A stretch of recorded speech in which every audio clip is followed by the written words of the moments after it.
the sport itself, for a start, keeps you grounded in the nicest possible way. We're not talking professional footballers here. I'm not sitting in my 10-bedroom mansion with my Rolexes on. So actually, in a way...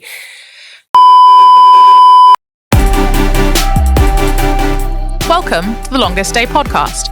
I'm Leah, your host and the founder of Broadstairs Consulting. We help rebuild relationships and facilitate effective dialogue. We are convinced that people matter and that conversations count, so we started The Longest Day, a series of conversations where we learn from the resilience, determination, and candor of our guests. As they look back on their longest days, our hope is that it will empower you to look forward. We hope their stories will be a part of shaping yours. This week on The Longest Day is Leah Wilkinson, a former Welsh international field hockey player. She retired as Wales captain and from Team GB with 204 international caps, of which 183 were for Wales and 21 for Great Britain. Leah holds the title of Wales's most capped sportsperson and featured in an impressive 4 Commonwealth Games and countless European Championships. She took over the captaincy of her country in 2018. Leah made her debut for Great Britain on the 1st of October 2019 and subsequently won a bronze medal at the 2021 Tokyo Olympics. She continues to play domestic club hockey for Surbiton in the Premier Division of the Vitality Women's Hockey League. Leah works at a mixed independent school in Surrey where she teaches history, and she and I met at Repton over 20 years ago. Well, it goes without saying that I really enjoy interviewing people that I've known for a really long time. So it is such a privilege to have Leah Wilkinson on The Longest Day. Thank you so much for coming on the podcast. Well, thank you so much for having me. I'm really excited to be here and to talk about my longest day. So thank you for inviting me. Oh, no worries at all. I'm guessing it's probably going to be hockey related? Why don't you tell our listeners about your longest day? Yeah, actually, it's a bit of an anticlimax now, but yeah, no, definitely, it's hockey related. I think for me, my longest day is the day in 2016 when I got the email through from the coach of Great Britain at the time to say that I hadn't got picked for the Great Britain squad that was building up to Tokyo. I think it was such a wake-up call because, you know, the 2 previous Olympics, so both London and Rio, I don't know, I thought I could have gone, I had been injured. I had been a bit complacent in London 2012. I was at Loughborough at the time and just come out of Repton, and where obviously I met you, Leah. And I, you know, with London, I thought, I kind of thought, yeah, I can do this with this kind of 19-year-old swagger, which kind of let me down. And then by Rio, I'd kind of had a couple of opportunities for trials and had got some injuries, which meant that I kept basically not being able to go to the trials when I was invited. So when I finally got to be able to be invited in 2016, post Rio, where obviously they won the gold medal, I was ready and raring to go, not injured, in much better headspace, obviously more mature and a little bit more realistic. And I went for 3 weeks. I took a kind of 3 weeks off work at the time.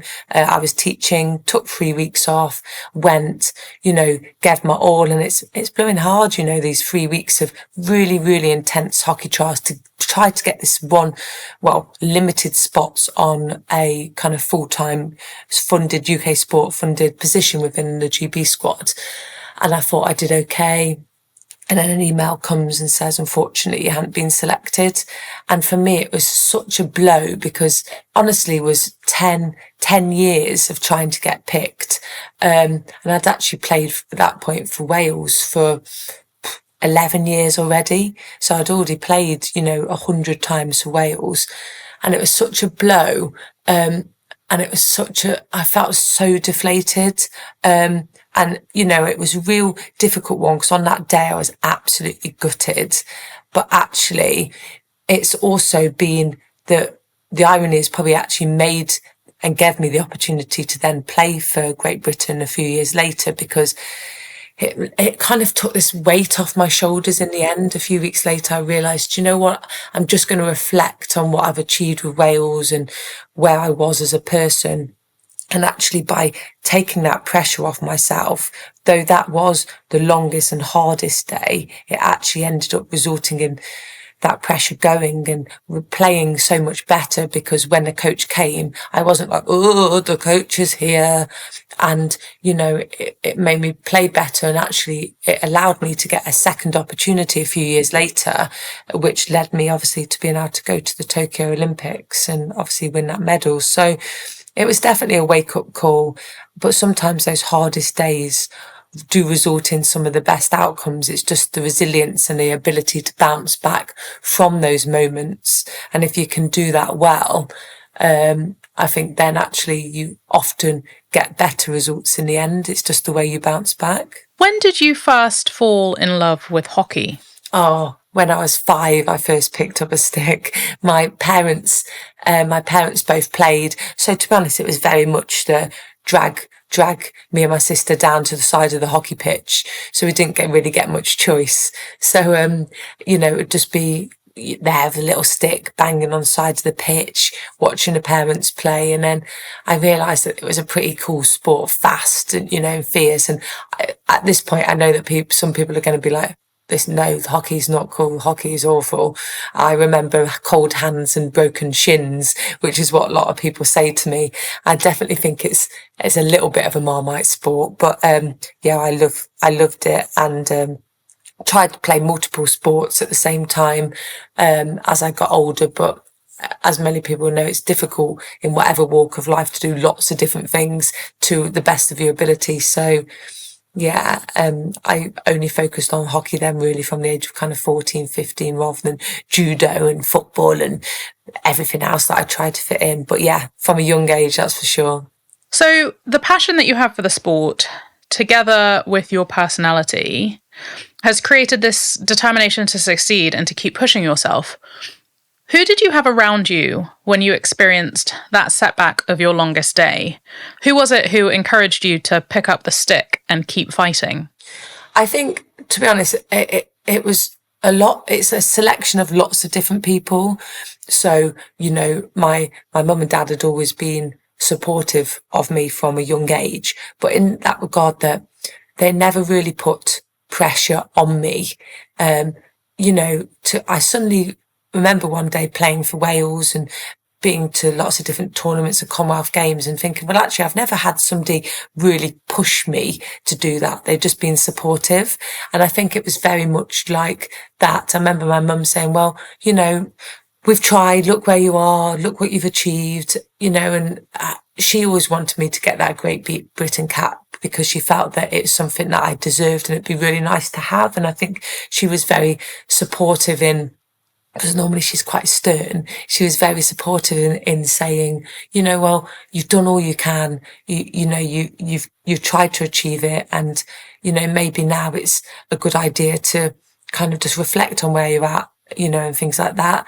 And I also think it was my teammates around me. I obviously was playing club hockey as well and playing for Wales. And it was really nice and comforting to go back to those safe places, those places where I felt that I played my best hockey and I was surrounded by people of a common interest and a common goal. And almost having that security blanket of my safe place made me remember again that, why I love the sport.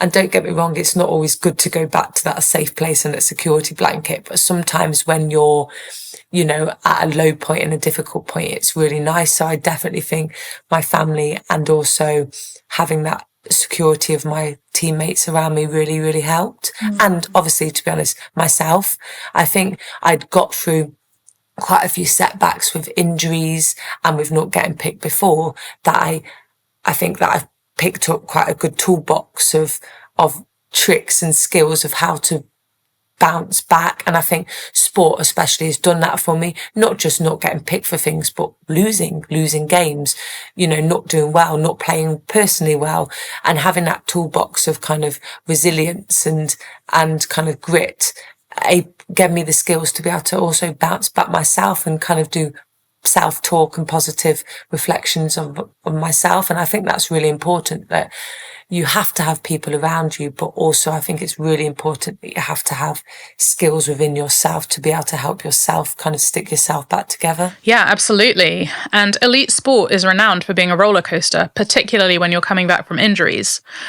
As you progressed through your career, being selected for the GB team going to the Olympics, what was it that kept you grounded? I think the sport itself, for a start, keeps you grounded in the nicest possible way. We're not talking professional footballers here. I'm not sitting in my 10-bedroom mansion with my Rolexes on. So actually, in a way, that kept me grounded. Whilst I was still in the Great Britain programme, I was still teaching I was full-time, but I chose to go and teach in the school that I had been working at 1 day a week because I wanted that sense of normality. And there's nothing like children, let's be honest, to keep you grounded. There's nothing like telling, kids to hand in their homework. So that definitely helped. And I think it was important. One, like I say, hockey helped because I wasn't raking in the money. And unfortunately for me, hockey's not on a TV enough and media enough anyway. So it was not like there was that pressure as such of, how am I going to spend my first million? And then the second side of it was I tried to just continue as normal. So, my same friends, my same family, the same school that I worked at, I just kept that going. Obviously not the same with the work, but as much as possible, because I think if you, like you said, if you can keep grounded, it really enables you to focus on why you were there in the first place and to get the best performance, because your head's still on the hockey pitch and your head's still on being the best athlete, not on other outside distractions. And you see it all the time in professional sport. I was watching a documentary the other day on Boris Becker at 17, becomes Wimbledon champions, gets lots of money, and then performance decreases. Same with professional footballers all the time. And lucky enough, I didn't have those pressures to the same regard. So that really helped. But yeah, being grounded in elite sport can often be a challenge. Well-being. You know the facts. Things are worse than ever. Burnout, trauma, absence, attrition. Leaders are tired of the empty gesturing about mental health. Leaders are resigned to ticking boxes, obliged to throw money away on medically flimsy, temporary solutions that have failed workforces. AdagioVR is the culmination of decades of work by a fellow of the Royal College of Psychiatrists. Partners of the NHS and Oxford University, this is the world's first ever virtual reality programme using clinical therapeutics accessible anywhere. Take meaningful action. Remove the need to cope. AdagioVR. I've often wondered whether athletes feel the pressure of the media when reporting on whether this is going to be the match that this player achieves the most capped player. And I know that so many of the headlines around your achievements were framed in that way. How did you keep the main thing the main thing? I think it's a really good question to ask about, how to continue to focus when you have external, writings about you or targets or aims. And honestly, I just played. I think fundamentally, I was still that 5-year-old kid that picked up that hockey stick. And even now at 37, coming to the end of my hockey playing career, I still have that buzz when I get to the pitch. Don't get me wrong, not so much when it's cold and wet anymore. But I think that's the thing, when you get rewards or there's pressures to win trophies or individual recognition for certain things. I think for me, I was able to just focus on, I love this sport.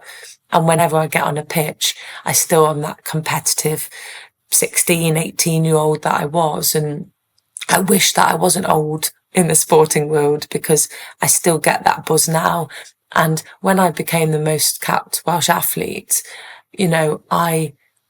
I just had played hockey. I just loved hockey, and I just stuck around because I loved it, and it happened. And that sounds silly, but I just played more times than anyone else because I loved the sport.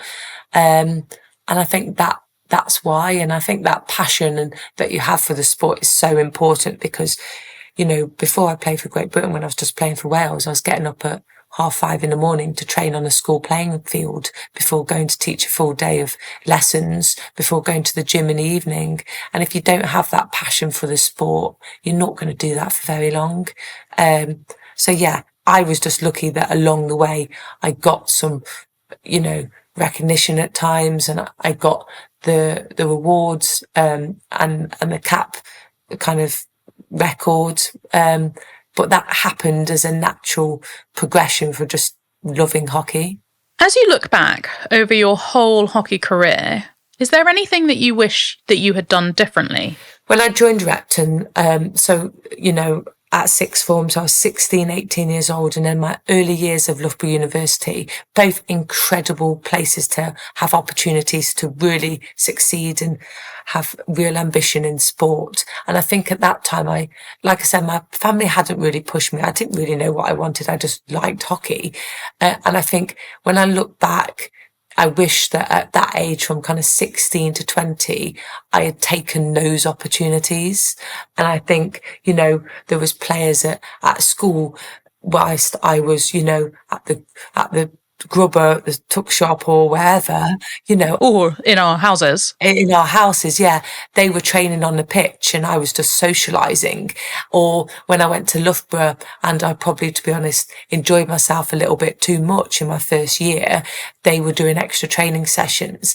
And actually, I think that if I had really tried hard there and really trained, then maybe I might have been able to get into that London 2012 team. And I think that would have opened a whole different pathway with getting to play for GB much earlier and potentially going to 3-4 Olympics and achieving more in my sport and even potentially becoming a better player because I would have had more support earlier. So I think that's the one bit I kind of regret and wish I'd done, is by, focusing and I would just wish I'd been more focused at that age. But it's hard to regret, isn't it? Because I look back and I've achieved lots of different things and I had a great time at uni and I had a great time at school. But there's always that, what if I hadn't been that, you know, that big fish in that little pond and I'd stepped out and gone to join Leicester Hockey Club rather than staying at Loughborough, who played in a different league? And what was if I'd gone to the gin rather than drinking gin? Let's be honest, you know, it was those kind of things. So I think that would be my biggest what if. It's an interesting point you raise, though, and it's actually something that, funnily enough, I'm talking to Repton about, because there's something about having the drive and the potential and having people see both of those things in you and still not knowing or being equipped with what you need to take the next step. Did you have a mentor through those years or a coach who was particularly priming your interests to propel you forwards, or were you very much navigating that formative period on your own? Oh, definitely the latter. I was definitely navigating by myself. And I think that obviously my parents were there to support me, but for them, it was not about trying to make this child that went to the Olympic Games or went to, you know, be a high performer in sport. They were just supporting me by taking me to places and, you know, paying for my match fees, kind of thing like that. And actually, I think in sport now, I think there is more support available for youngsters. There's more mentoring. There's more sports psychology. There's more, as a whole, more kind of development programs. Whereas for sure, when I was younger at that age, it was kind of self-navigation and also, you know, just going on a pitch and seeing how good you could get, really. I don't remember anybody saying, you know, you could play for Great Britain until probably 2010, 2011. So, just right before London. And at that point, it was obviously too late to really push myself to actually realistically get there. And even then, that was one coach saying you've got the potential to play, which was a bit of a wake up call. Oh, do I? Oh, okay. You know, so that was very much like that. But yeah, there wasn't. But I do think there is more available in sport now. and, you know, there's typically more funding pots put towards mentoring and sports that support. But I do also think it's really important not to push children too early, to guide them and to let them see their potential, but not to be too pushy, because that's when I think you get results of anything from kids just not enjoying a sport anymore because there's too much pressure, all the way through, unfortunately, to mental health issues, eating issues, and all of those things that come with pushing children too early in sport if they're not ready, or you don't give them the kind of scaffolding around it to be able to achieve their goals. You've recently had, can I call it, a Commonwealth leadership appointment? Yes. What do you want your legacy to be? I think it's such a good question when to ask about legacy. When we were in the GB programme, we always talked about this idea of kind of leaving your shirt in a better place. And I think I always question what exactly that looked like. But I think, you know, for me, it is about trying to inspire children to pick up a stick. And that's really important for me. You know, when you go onto a hockey pitch and you see kids' faces light up, because they're getting to meet someone that played international hockey, it's an incredible feeling. And actually, that was the main reason more than anything that I wanted to win an Olympic medal. And I know it sounds really silly, but actually, you know what kids like. They want things to see and to hold. And actually, I remember just before that Olympic third place match thinking it'd be so amazing to be able to go around and visit clubs and to go back to my club and to see my nieces, etc., and be like, here you go, this is an Olympic medal. And that for me kind of showed where I was in my career and what hockey had given me, and what I could give back was, you know, just by having something that I knew would mean so much to small children. And that's my biggest thing, is to be able to speak to schools, speak to children and kind of inspire the next generation. I think that is how I want my legacy to be. To be honest, for me, it's not about, oh, that's that person that still has the most caps, or that's that person that went to 4 Commonwealth Games. It's that person that inspired my child to pick up a stick or to do anything. And I always, whenever I speak to children, I always I'm not trying to make them play hockey or whatever. I just give messages of, you know, what I've learned, so they can do anything. If it's music, if it's art, if it's sport, anything, to follow their dreams. And it's going to be really hard, and there's going to be opportunities, and there's going to be difficult times. And I think for me, it's just been able to spread that message of having that ability to bounce back and to keep going. And actually, failure is not a bad thing if you learn from it.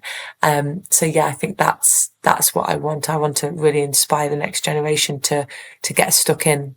I love that. Last question. If you had to live your longest day again, what food would you choose to fuel it? Oh, pizza. Definitely. Oh, didn't even miss a heartbeat.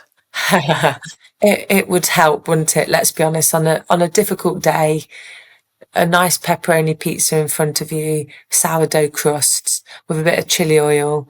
In fact, it sounds like I've been thinking about this a long time and you haven't just asked me.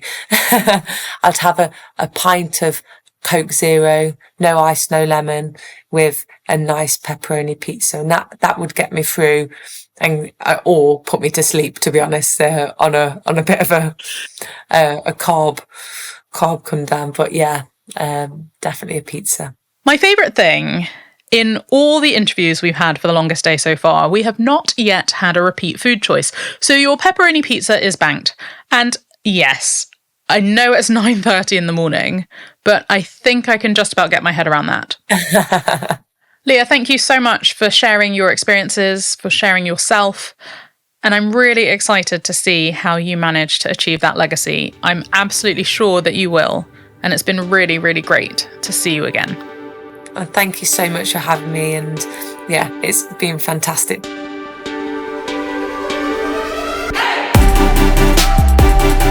You've been listening to a Broadstairs Consulting Limited podcast. We hope you've enjoyed this episode. Tune in soon to hear the next instalment of The Longest Day. Copyright 2024, production copyright Broadstairs Consulting Limited, all rights reserved.